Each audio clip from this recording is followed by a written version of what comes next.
And it's 10:02, and I think we'll go ahead and get started.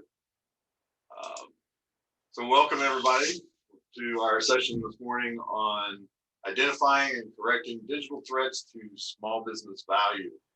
We've aligned some speakers for us to interview this morning, and we're hoping to share some information to help you protect the value in your small business. So I want to begin by just kind of going over what we're going to talk about today. Hopefully everybody will get some good information. We're going to talk about malware and specifically some of the specific threats that tend to be top of the list for small businesses to fend off. We're also going to discuss some cloud and network security and some of the challenges that there are with working in that atmosphere, as many of our processes and our data and the like migrate to the cloud, or for the most part is in the cloud at this point. And then we'll close out by discussing just some basic things on protecting business value within your small business. For those of you who have not associated with the small business development centers at this point, just wanted to give you a quick introduction to who we are and what we do. We are a nationwide organization. We are stood up in part by the Small Business Administration in the state of South Carolina. We have approximately 21 locations and approximately 50 consultants running around out there, helping all of the counties across the state, just like we are here in Greenville. We offer a wide variety of services. You can see a list of those there. You can reach out to a consultant in any of our offices. We are working with you by phone and by virtual session, and in some cases face-to-face at this point. So if you're experiencing any issues, challenges, or opportunities for that matter in anything within your small business, we encourage you to reach out to the Small Business Development Center near you. And of course, we can help you find that specific office if you need assistance with that. With us today, also co-hosting and collaborating on the marketing for our session is the South Carolina Commission for Minority Affairs. And Mauricio is here to tell us a little bit about his organization. Mauricio. Thank you, Earl. And buenos dias. Good morning to everyone today. I'm glad that you were able to join us for this session. And as Earl mentioned, with South Carolina Minority Affairs, specifically, we are a state agency serving all minority communities in the state of South Carolina. So the specific program areas that we have currently is Asian American and Pacific Islander program area. As you may well know, May is Asian American and Pacific Islander Heritage Month, so we have to celebrate that all month long. We also have an African American Affairs program area, Hispanic Latino Affairs area, and finally we have Native American Affairs. So essentially, very briefly, to speak on what specifically our state agency does is basically two things: conduct research, and we offer resources to not only all ethnic minority communities, but all communities within the state of South Carolina. So essentially with the research side of things, we receive requests from our constituents, and essentially most of the requests that we receive are for information to help grant applications or to hone down on very specific services that maybe are needed in a specific area of the state. And as far as resources, as we all know, this has been the year of resources. So within the last year, we have provided resources for COVID vaccination sites, just general information about the vaccine itself. We're now looking into next week, starting hurricane season on June 1st.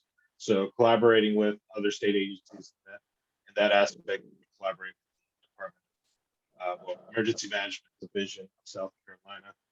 Last year, of course, we had the census going on, so we're disseminating information about that as well. So a lot of things going on as far as resources that we provide. Now, speaking just directly, specifically about our small and minority business division, three of the things that we try to do in that division is help our professional development. We design strategic management systems, and we seek out and secure again those available funding for constituents here in South Carolina. Now, I work specifically in the IT space, information space. If you're looking to obtain more and more concrete information on our small and minority business program, definitely would recommend you reach out to our program manager. His name is Anthony Brockington, and I've referenced his contact information. If you need any other information about the agency, of course, you can always visit us at our website, cma.sc.gov, and which will also have links to our socials. So thank you, and kick it back to her. Thanks, Mauricio. Appreciate that. And we certainly do appreciate the collaboration between the two organizations to get this program put together. It's been a great journey to get here, and we hope to do more in the future. That's for sure. So, all right, let's talk a little bit about who your moderators are today. Of course, I'm Earl Gregorich. I'm with the Greenville, South Carolina Small Business Development Center up here in the upstate. And I do a lot of these types of programs. I happen to chair the technology committee here for the South Carolina Small Business Development Centers. Brent Hoover is also on my team. Unfortunately, Brent's not going to be with us today. He's fallen ill, so I will be filling in for him. And Mauricio is going to be jumping in as well to add some additional questions that come up during our interviews. So I'll be handling the interviews for most of the presentation today, and then we'll introduce each of our speakers here in just a moment as we bring them on.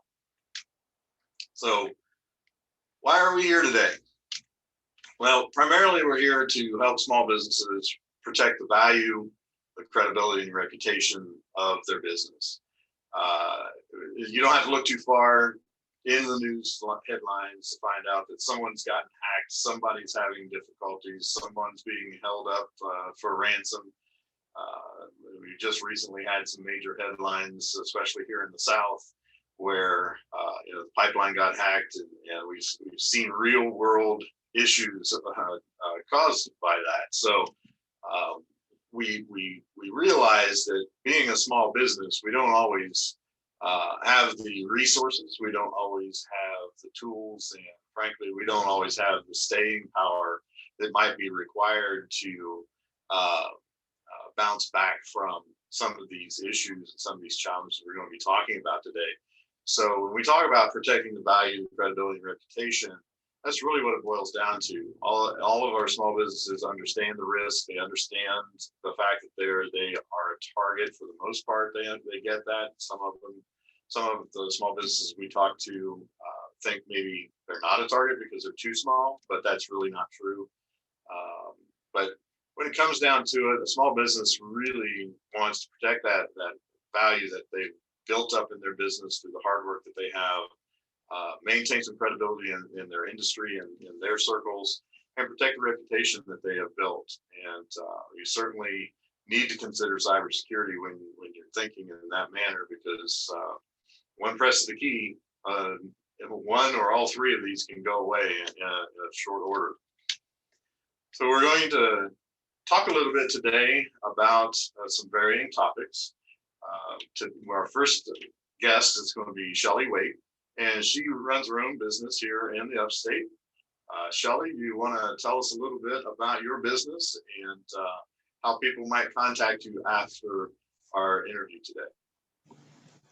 Sure thing. Thank you, Earl. I appreciate this opportunity to assist the upstate with protecting their reputation, the value, and the brand of their business.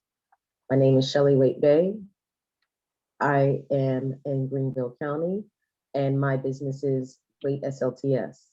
I provide cybersecurity services to include compliance, and I can be reached at cyberservicesusa.com, or you can email me at waiteslts@gmail.com, or Shelly at wait, WAITE, USA.com.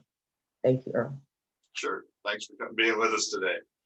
And Shelly's a fellow U.S. Air Force vet, so I always like talking to fellow Air Force vets because it doesn't seem like we cross paths that much. So welcome. So Shelly, we brought you on the program today to talk a little bit about malware. That's usually top of mind when people think about getting hacked. Some of these items we're going to talk about today are on top of the list. These are the things they need to fight off the most. So let's start with ransomware. That's the one that's been in the headlines lately. That's been the one that everybody is fearful of because, frankly, there's not a lot of ways around it. But why don't you tell us what is ransomware, and why is it a threat to our small businesses? Sure thing. Well, I wanted to also break down the malware and making sure that we have an understanding of what malware is.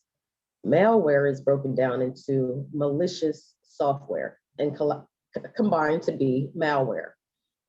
Malicious software is when a hacker has a reason to get into a company's system, and instead of being obvious that it's on the system, it may be hidden.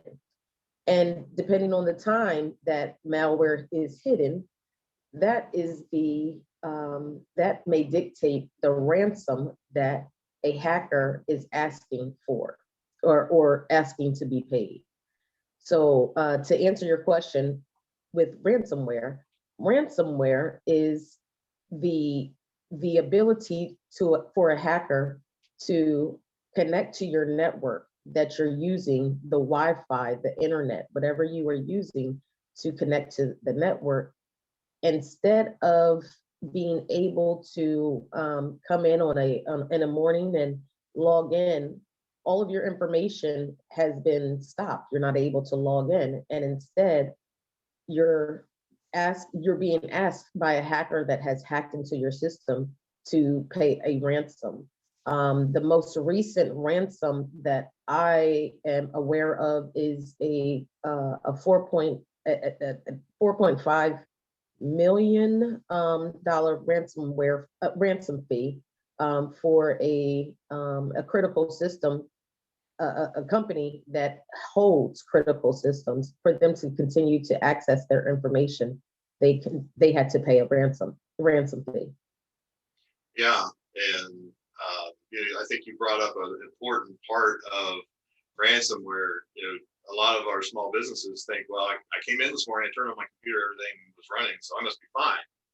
And the fact of the matter is, most of this malware, ransomware included, it kind of lurks in the background, right? They don't just come into your system, find out that they're in there, and then lock you down. They usually spend some time poking around, finding out what's critical, downloading what they want, making sure that you don't have any backdoors to get around their ransom, right? They just kind of sit in there for a little while, and you don't know how long it's been. Is that pretty much the way it works? Absolutely. When a hacker is, as soon as they get into the system, they are going to try to be as discreet as possible. So they are going to, hide on the network until they are able to work their way through the network and to get to whatever financial files, whichever critical drawings or critical information that's being stored on the network. They're going to hide until they find their way through the system and through the network to find that information. But while they are on the network and hiding, what they do is they are creating programs and codes in the background so that they are able to bypass any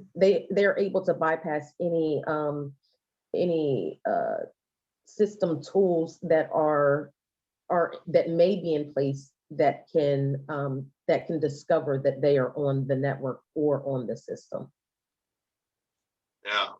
So small businesses, most of us, we don't have the resources. We don't have things in place to detect this. And we're not going to be able to tell if somebody is moving around in our systems.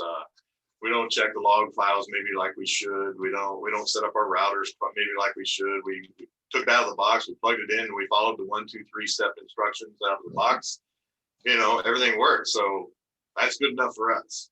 So what are some things that you might suggest that a small business owner do to help protect themselves against, say, something like ransomware? Sure thing.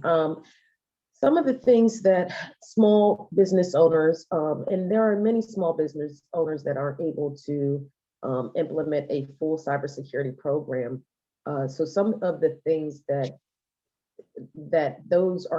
aren't able to implement a full cybersecurity program, they are able to implement policies and security measures. Some business owners don't require system logins for you to enter a username and password, but we're not at we're not at the time where you can be in business without having some type of credentials being inputted to access the system. We're in a time where we have hackers that are looking to find the smallest business that they can hold ransom, their financial data, or any information that would allow the business owner to pay a ransom. They're looking to get into a system and looking to target small business owners to do that. Many business owners, like you mentioned previously, they believe that they're too small and they will not be a target, but you're an easier target because many in that position aren't able to have a cybersecurity program. If you don't have a cybersecurity program, hackers realize that, and they will target those small businesses immediately. Some of the measures that can be put in place, security measures that can be put in place, again, are password requirements, policies, making sure that if there was a breach that has occurred or a possible breach and you're not sure if it is a breach, having procedures and corporate procedures in place that all employees are aware of, and making sure that the steps are followed so that incidents can be reported appropriately. Yes, good advice. Good advice. That then is a good segue into our next topic, which you say policies, procedures, educating the individual, right? That's what we're really talking about here. Because when it comes down to the end of the day, it's not the equipment that fails. It's rare that it's the software that fails if it's configured right. It's usually the person, it's the keyboard operator that normally is the culprit in many of these cases. So that's a good lead in for our next item, which is phishing. And phishing itself is not necessarily malware. It's more of a method to get malware into someone's system. Is that correct? Can you tell us a little bit about what phishing is and why that's? Absolutely, Earl. That's a great question because some of the time when ransoms have to be paid, that's because someone that was not aware of phishing attempts, clicking on an email that they weren't sure of, accessing a link that they're inquiring what the link was about, and as soon as they click it, then the hackers have access to your system. It's all about finding where they are located on the system, and the ability to use a simple email or a simple link to phish and get data or to get access to the network of your company is one of the most common ways of phishing. Yeah. So the scenario goes, when there's so many different varieties of phishing, right? You have vishing, you have phishing, you have smishing. There's all kinds of different ways they go about it. Some use social media, some use direct email attacks. Some will track you down on a LinkedIn listing and get to know you like your best friend, and you assume that it is somebody that they're not. There's all kinds of ways that this is used to gain access to a small business. And I think you touched upon the fact that educating the staff, educating everybody who has access to a system. Don't assume that all you need to talk to is your IT staff, right? You got to talk to anybody who can put hands on the keyboard, right? Everyone, if you have access to a system, even if it's only 5 minutes per day, you have to be cognizant and aware of the phishing attempts that are out there. You mentioned several types of phishing measures that exist. One that is common is your vehicle warranty calls. Those can be looked at as phishing attempts because what they're doing in some form is calling to find out who is actually answering the phone and who is available to have a conversation. Once that conversation is started, you're an open target for other calls to come in and being able to contact you and ask you questions. They may be just simple questions, but those simple questions can give more intelligence information than just going to a website. Yeah, it's kind of like death by 1,000 cuts, right? They get a little piece here, a little piece there, and next thing you know, they got it all. They got the keys to the network at that point. So that then leads to our last item here. We talked about getting access. One of the prized possessions that a hacker could get through phishing might be somehow figuring out what your password is. So password mismanagement within a company is a huge deal. Give us some best practices on how a small business might better manage password protection in their system. Absolutely. One thing that I've been helping the small business owners is with implementing at least the 2-factor authentication along with their passwords. Passwords should be changed quite often. They should never be written down at all on a sticky. They should never be written down on a dry ease board. They should never be written down. When it comes to passwords, one thing that I'd like to see, or I suggest with small business owners doing, is implementing a password policy. Within the password policy, it will be clearly defined on one, how often those passwords need to be updated or changed, the character requirements for the passwords. Some of the character requirements should be that there should be words, no more than 3 words. There should be specific characters that are used and numbers. And I am I support the 9 through 16 character passwords. The more challenging it is, the less chances you have of a breach through your password. Yeah, every character you add makes it exponentially more difficult for a hacker to get your password, right? So absolutely, yes, sir.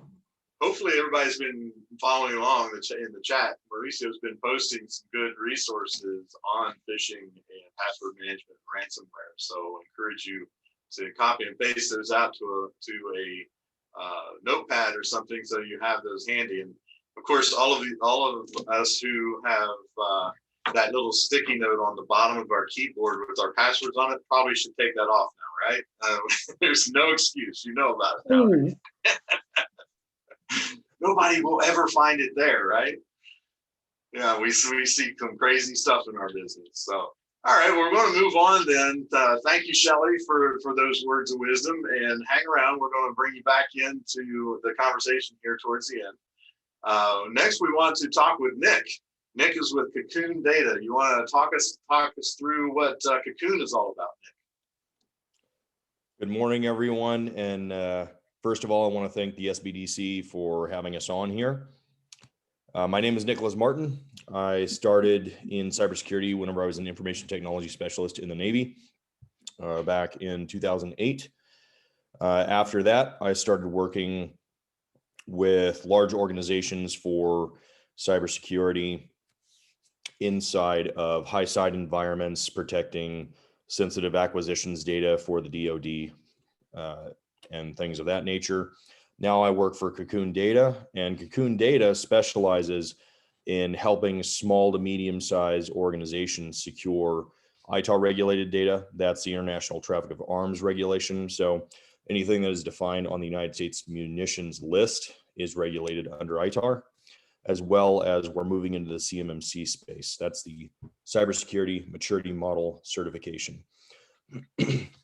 Now, the DoD is billing this as a fairly cheap compliance initiative, which is turned into a less cheap compliance initiative over time because there's snowballing requirements, right? That's always how it goes. But what Cocoon Data does is allow an organization to have an enclave of data where they're meeting these requirements for a much cheaper cost than what it normally would be.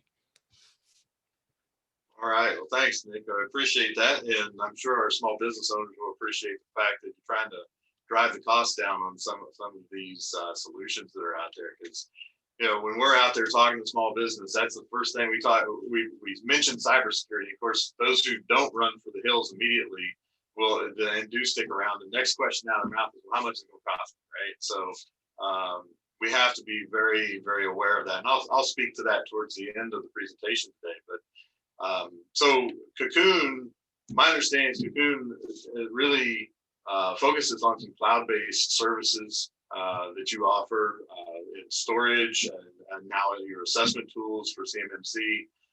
And for those small businesses that don't know or frankly even need to know what CMMC is, it's just a basic set of criteria that your business can or needs to meet in order to do business with the Department of Defense. For most of our sakes, we focus on level 1 at the SBDC. So level 1 is basic cyber hygiene, just basic stuff. What do I need to know just to keep myself out of hot water? And I know your services can assist small businesses with that as well. If you're working in CMMC, you obviously have level 1 within your programs, I'm sure, within your programming, I'm sure. So why don't you give us a little bit of background and fill us in on what is this cloud, this networking computing all about, and why might this be a weakness for a small business? So first of all, cloud and cloud architecture, it can be extremely complex, right? There have been large organizations over several years that have had their bucket of data inside of Amazon or Azure with the public keys exposed, basically exposing all of their customers' data. There was a big story back in the day where DJI had not secured that bucket of storage. And this is a drone company. They understand security very well. They understand technology very well.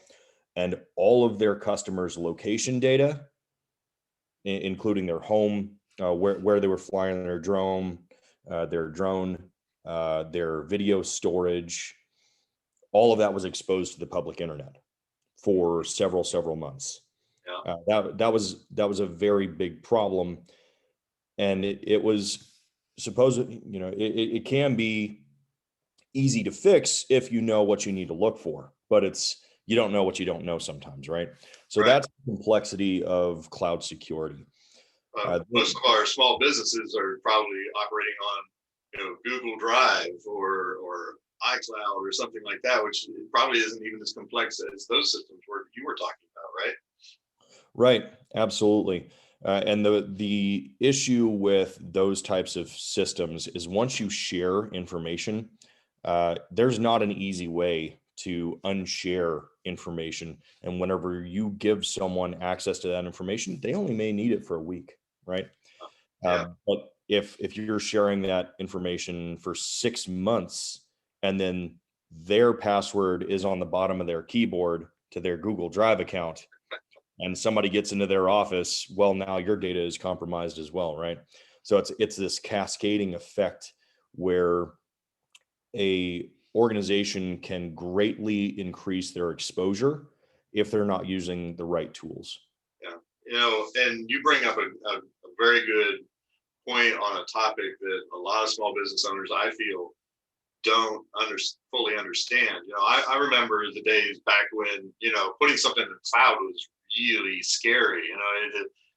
There were people that were like non-cloud people, right? And because it was just too risky to put it out there. But now we've kind of migrated into this. It's an accepted thing now. Everybody works in the cloud. Everybody operates in the cloud. Everybody has some data in the cloud. But then you throw in this sharing, right? You said if they don't have that set up properly, that can be a problem. And I would venture to guess that a high percentage, probably 70, 75% of the small businesses we work with, one, don't realize you can share. Two, probably when they shared, they don't know that they did it right or wrong. They shared what they thought was a file. It ended up being a folder. And now they've shared data that they did not necessarily want to be out there, right? So, obviously, educating themselves on the use of, are there systems out there that can help folks understand that a little bit better? Yeah, absolutely. So I just want to touch on something that you said about sharing a folder. In Google Drive and these other platforms, you can make the information publicly available. And all the bad people need to have is a web crawler crawling for those URLs, and then they can gain access to the data that you never expected to make public. SafeShare, how SafeShare operates is you can't make a public link. You have to have an identity. And that's where a lot of these cloud platforms fall short. So there's something called the CIA triad: confidentiality, availability, and integrity. They focus on the availability aspect a lot, but they don't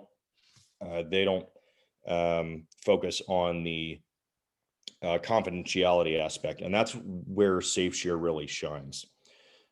You can use SafeShare to lock down your data. You're not going to be creating a public link because you need to have an identity, and you are sharing that data with the specific person that you need to have their address, their email address. And once you share that information with them, they're the only ones that will be able to access that data. You can then add additional access control policies to eliminate the human factor. Let's say you type in an email address wrong, goes to the wrong person. You can help address that with additional access control policies. Great.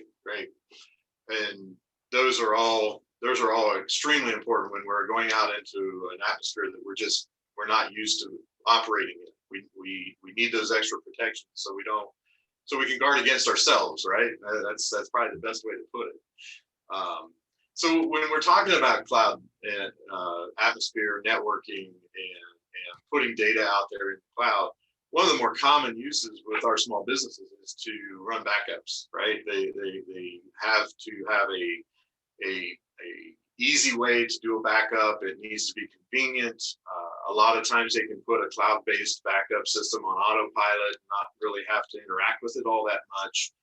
Can you give us some ideas on what some good strategies are for using cloud-based systems, maybe SafeShare for backup purposes? Because that's kind of a number one mitigating factor for something like ransomware, is it not? It is, absolutely. So if you have a snapshot of your data from a specific time before the ransomware, you can make a full recovery. So other systems, I'll use Box and Google Drive as an example. They are backup, they are singular backup locations. They don't snapshot your data, right? What SafeShare does is we take a snapshot of your data every 24 hours and we retain that data for over 90 days. I understand that not everyone here is in the defense industrial base, but this is really important to note that per DFARS and NIST 800-171, those regulations have backup requirements. And we meet those backup requirements. So you'll have snapshotted data for over 90 days, which if the hackers wait, let's say 60 days to make their attack, you still have 30 days worth of backups. Yeah, and that can be the difference between having to pay the ransom and being able to just walk away from the culprits, shall we say. So you also brought up another point that I would like to throw out there. You mentioned that not everybody might be a part of the defense industrial base. I have run into instances where small businesses actually are part of the defense industrial base and don't even realize it. They make a washer, and that washer goes to a second tier manufacturer who's manufacturing a part that goes directly into the defense pipeline. And then all of a sudden you get this letter saying you have to meet this criteria. You have to be CMMC level such and such to be able to sell this washer to us from this point forward. How does the software and the solutions that you provide with Cocoon and SafeShare, how does that help somebody that didn't even realize they were part of this? Is there some underlying protections there that they can point to if that happens to them and say, hey, look, we're actually compliant? Didn't know it, but we've been compliant up to this point. Is that happening with some of your software?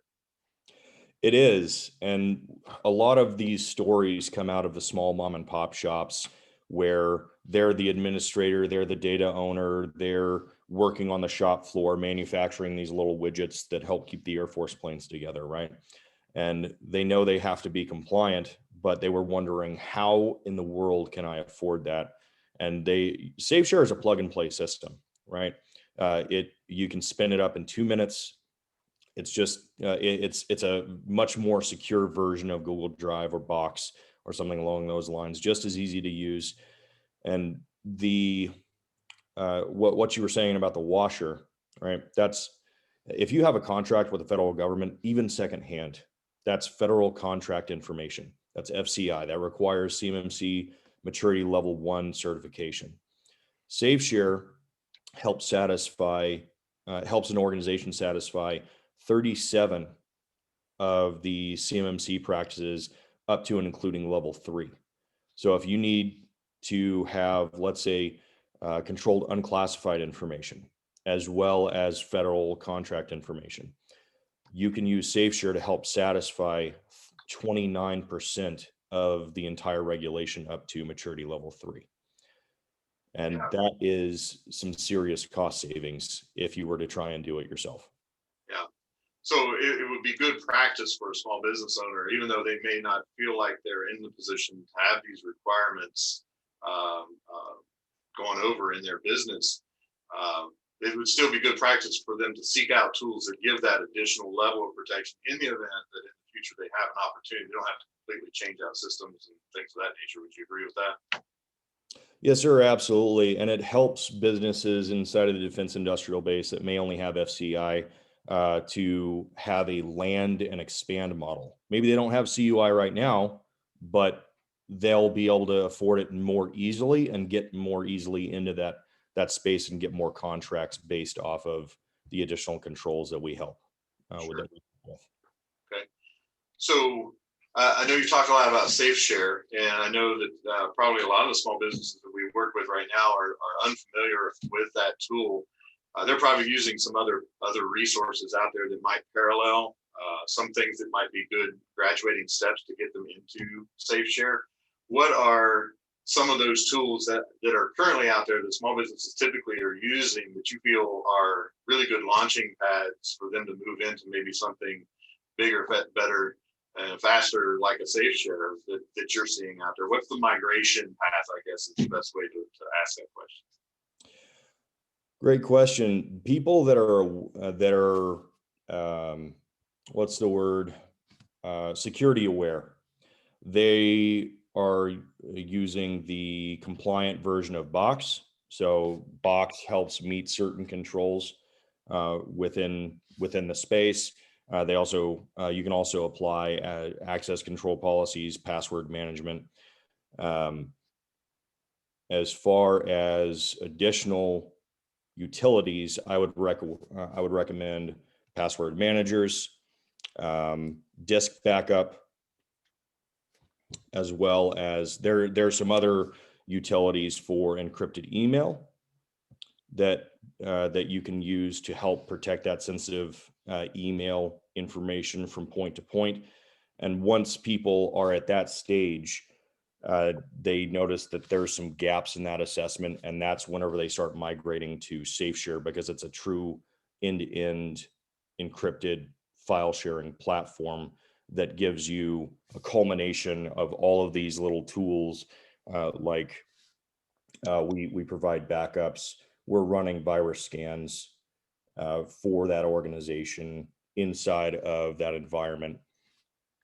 And we're giving them the access control policies and tools and advanced features like geofencing. You can wrap a box around your office and say you have to be here to access this information. That's normally the progressive steps. And that's a great point. We normally hear about geofencing from a marketing standpoint. It's rare that we discuss that from a cybersecurity standpoint. I'm glad you pointed that out. Good stuff. Good stuff. All right, Nick. Well, thanks for that information. And we're going to bring everybody back into the discussion at this point. I wanted to talk just a little bit about protecting that business value that we started the conversation off with. Hopefully you've gotten from the conversation today that this really revolves around, first and foremost, basic awareness. You have to know what you have. You have to know what is important to be protected. And frankly, small businesses out there are carrying around and archiving data that is of importance, that is of value to the hacker or the cyber criminal. So if you have a customer database, if that customer database has name, address, phone number, if it has credit card information, if you are a doctor's office and have medical data, any of this kind of information, especially if you're in the contracting realm and you're working with federal government contracts and different documents and exchanging information with the government, all of that information needs to be protected. And while some of that seems to be common sense, we run into situations where small business owners don't realize it. They're thinking, well, I'm just a food truck. What do I have? Anybody would find value in it. It only takes a name, address, phone number, maybe a portion of a credit card number or something like that to get somebody on the right trail. It goes back to that death by 1,000 cuts that I was talking about with Shelly there. So getting a basic awareness, understanding what the absolute minimum amount of security needs to be with your business, what data you have and what you need to protect is crucial. And then, like I said earlier, small business owners don't have a lot of resources. They don't have a lot of funds to put towards this. I think everybody on the call today would agree with the fact that to at least reach the basic awareness portion of this, it does not require a lot of money. It goes back to the process, the procedures, the culture that you build within your business, so that people understand that this stuff has value. It is highly sought after by hackers and cyber criminals. So therefore, we have to have policies and procedures, and there are consequences if you fall outside of that guidance. So none of that really costs money. It only costs some time to set that up and educate your folks on a regular basis on what those policies and procedures may be. So less about money, more about process when we're talking about basic awareness. As far as where you get help, obviously, Shelly, Nick, the SBDC, CMA, we all have resources that can help small businesses with this. Hopefully you've picked up some in today's presentation. I know Mauricio's been posting several items in the chat. We've gotten some pointers from our other two speakers today. Have I missed any resources that you just think of like top of the list? Everybody should be doing X, or everybody should be using this type of software or whatever. And anybody at this point, chime in and tell me if we've missed anything you think they should know.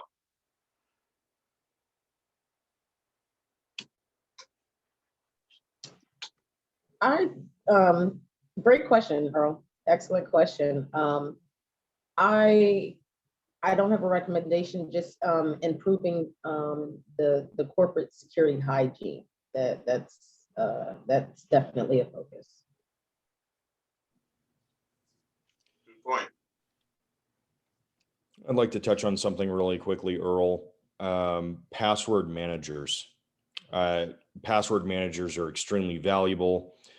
In addition to multi-factor authentication, enabling that, making sure that you have that access token on your phone for additional access controls, and making it a policy. And again, educating your staff on why that's required, and to prevent phishing techniques. There's threat indicators that you can make them aware of, and it'll help them in their personal lives as well. Good point. And there's actually kind of a debate out there. I don't know, Mauricio, you might be able to add something to that conversation there. I get that question all the time from small business owners. Should I get a password manager, or should I just keep track of it on my own? I say, yeah, sure. Put it on that sticky underneath the keyboard. That's really the easiest way. No, I'd never do that. But are there password managers out there that you would recommend? Because I've actually heard debates from both sides. Some cybersecurity experts are like, yeah, don't use the managers, and some are like, yeah, I swear by them, you got to have them. Mauricio, are you seeing that with small business owners as well? Yeah, absolutely. Especially within the last year, we've had that question come up a lot of times because people are becoming more aware of cybersecurity. And like you said, Earl, I've heard both sides of the equation. The one side saying, well, what if somewhere were to access that one master password? They have literally the keys to the castle to all of your passwords. And I've heard the other side where it's, well, you have to be realistic. Again, speaking of culture, most people just don't want to create new passwords. They don't want to change them every 30 days, what have you. Just make a simple system where they can just have that one password. So as far as state agency is concerned, we're still looking into that. Of course, we have other factors that we have to discuss when we're doing that. But on a personal level, yeah, that's something I would definitely recommend. That's something that worked for me, just to keep the focus on just that one password. Have when it comes to a small business, then you'll be able to focus on the other things involved. Yeah, Nick, Shelly, do you have any input on a good password management policy or practice?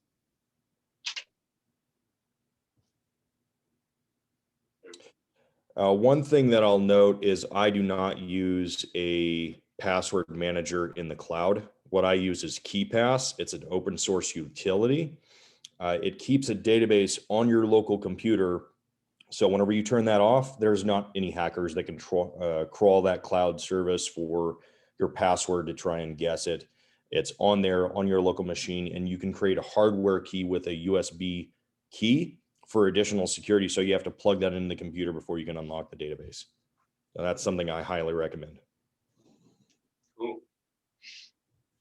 Sure thing. I highly recommend that as well. Yes, KeepPass. LastPass is another. LastPass is another recommendation or suggestion, not a recommendation, a suggestion for those that are less advanced with other password managers. I think LastPass is quite simple. It has that that one password that many are looking for, and it does help. It does help. Yeah, I would say that's probably the most popular one I hear with my clients is LastPass. And I think it's just because it gets talked about the most out there in these circles. So yeah, great information. Great information. All right. Well, that brings us to the end of our actual content for today. I've been trying to keep track of the chat box. I don't think we've had any questions come into the chat box. We can open it up at this point. If anybody has any questions at this point, they're welcome to interject questions, comments, otherwise for our panel today. Well, I kind of had a question, so I guess I'll jump in right in there. All right. Again, thank you, Shelly, with your great presentation. It's been extremely informative. I did have one question for you, Shelly, and some of just reflecting on what I had to go through last year. Again, with all this emphasis of cybersecurity, it's been really difficult for me to win over those teammates who are not used to having that kind of attention or awareness through cybersecurity. So what have you done specifically to kind of win over those teammates or those individuals over to a more cybersecurity minded focus when really none has been something that has not been required of them before in a certain sense? What strategies have you seen that happen? That's a great question, and thank you for giving me the space to answer that question. Some of the suggestions that I do make are creating those policies, having those policies that clearly define what it is that the corporate is requiring for the business to be protected and the brand to be upheld. So having those corporate security policies, having those tools in place, or having utilizing the resources resources that are available in the state to assist with the cybersecurity needs for the business that are not able to be held or resolved with the business. I highly recommend staying in contact with organizations such as SBDC, other local organizations such as SC Tech, organizations that are in the know about cybersecurity and being able to assist business owners with implementing best practices for cybersecurity and best practices for cybersecurity awareness as well.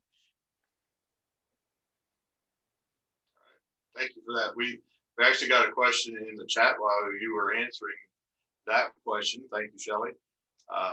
The question is from Scott. It says, we know that passwords, etc., are a continuing problem. My understanding is that hardware manufacturers are designing alternatives. For example, face recognition. Do you have any insights into where we'll be, say, a year or two from now on that?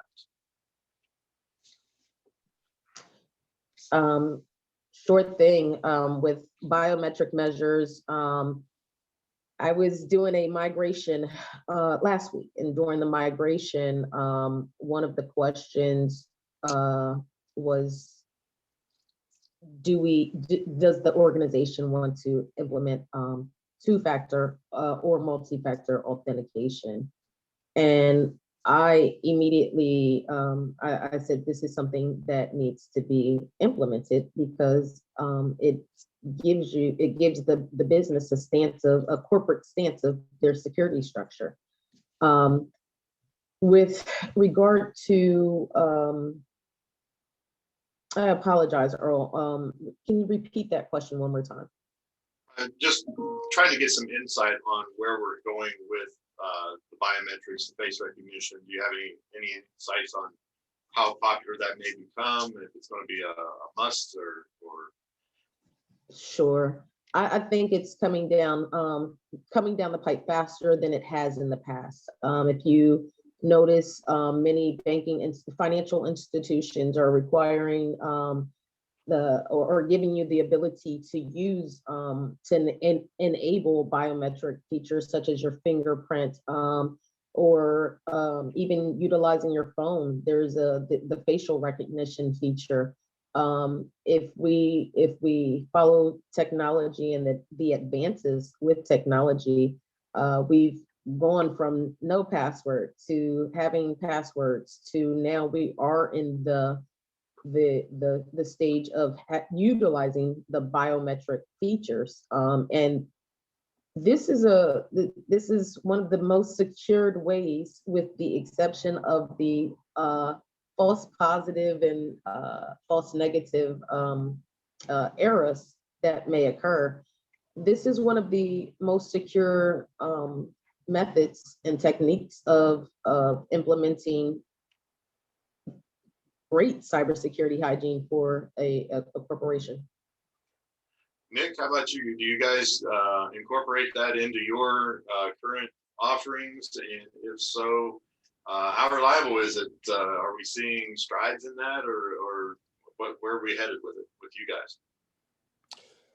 So from our experience, we've seen some adoption of biometrics inside of the industry. It's not as widespread as it would need to be to have a major impact. One of the things that is under adoption right now is things like YubiKeys. And a YubiKey is a physical device that you plug into your laptop. It has a token on it, and it's basically like the key to your car. You need to plug it in, turn it on to get that additional access. One of the things that we've been working on with branches of the armed forces as well as Division I universities is applying additional multi-factor authentication rules to expand the multi-factor authentication space, right? And that's when we introduced geofencing, because if you don't have a phone or something along those lines, how do you satisfy multi-factor authentication? So that's how we've been expanding what we currently have. And as far as biometric adoption, I think it's the way of the future. We're just not there yet. Yeah, I know. It's the one thing that you can't forget, right? you have the finger with you, you have your eyeball with you, whatever it is that's being used. You don't forget that password, and it's always with you. So it makes sense that we would migrate to that type of technology. Definitely more convenient than a YubiKey. Yeah, yes, definitely. YubiKey. One more thing for me to lose, right? So, all right. I don't see any further questions in the chat. I really do appreciate everybody's participation today. We're right at the 1 hour mark. So I think we will close it down at this point. If there are any further questions, this is last call. And if we can make sure that everybody has a way to get in contact with Nick and Shelly, I very much appreciate your participation with your companies. I'm sure that some of the information that Mauricio was sharing in the chat box will lead some folks back in your direction. And if there's anything further that anyone needs from this presentation or from any of the resources, they certainly can reach out to the SBDC and check us out on our website at scsbdc.com. There will be a recording of this video at that location, and then we can also share all the contact information. So with that, I'm going to go ahead and sign this off. Thank you very much for your time today, and we look forward to working with you in the future.